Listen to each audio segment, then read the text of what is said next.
Hello everyone, it's me, Adjing, at welcome na naman sa video ng aking paglalayasay. Yan ha! Sa video nito pala ay sasakay tayo ng barko papunta ng Abra de Ilog. Pupunta kasi tayo ng Occidental Mindoro doon sa San Jose. Dadalaw tayo sa ating mga kamag-anak at mamamasyal na rin. Ayan ha! Kasama ko nga pala sa biyahe ito ang aking bunsong kapatid at ang aking nanay at tatay. Ayan ha! Medyo disappointed ka kami kasi hindi kami umabot sa 3 o'clock na biyahe at ang naabutan namin ay 5:30 a.m. Pero nung sumikat ang araw ay nag-enjoy na kami dahil sobrang ganda talaga ng sunrise dito sa may Batangas Bay. At habang nasikat ang araw at unti-unti na kaming lumalayo sa Batangas Port ay naabutan pa natin itong ating mga kababayang nangingisda dito sa may Batangas Bay. Napansin ko sa biyahe ito ay malalakas pa ang nanay at tatay ko. Pero pag nasa bahay, daming reklamong masakit ng katawan. Minsan mapapansin mo sa bahay na nakahiga, ayaw kumilos kasi merong nararamdaman.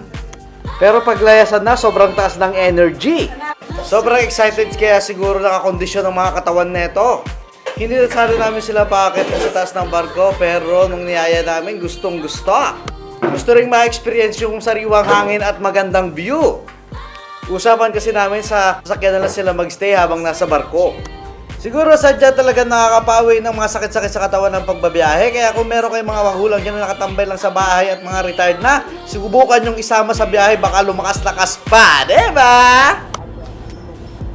Pagkalipas sa 3 araw, 3 oras dito sa barko ay nakarating na tayo ng Abra de Ilog. Simula nga pala Abra de Ilog hanggang San Jose, abutin lang ng 3 hanggang 5 oras.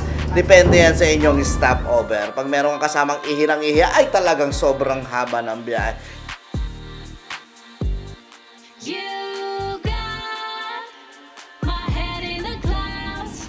Maganda naman ang karsada ng highway ng Occidental Mindoro. Sementado na simula Abra hanggang San Jose. Kaya yan, wala tayong problema sa pagbabiyahe. Basta ingat-ingat lang. Layas na ako. Kaya maraming salamat sa mga nanunood.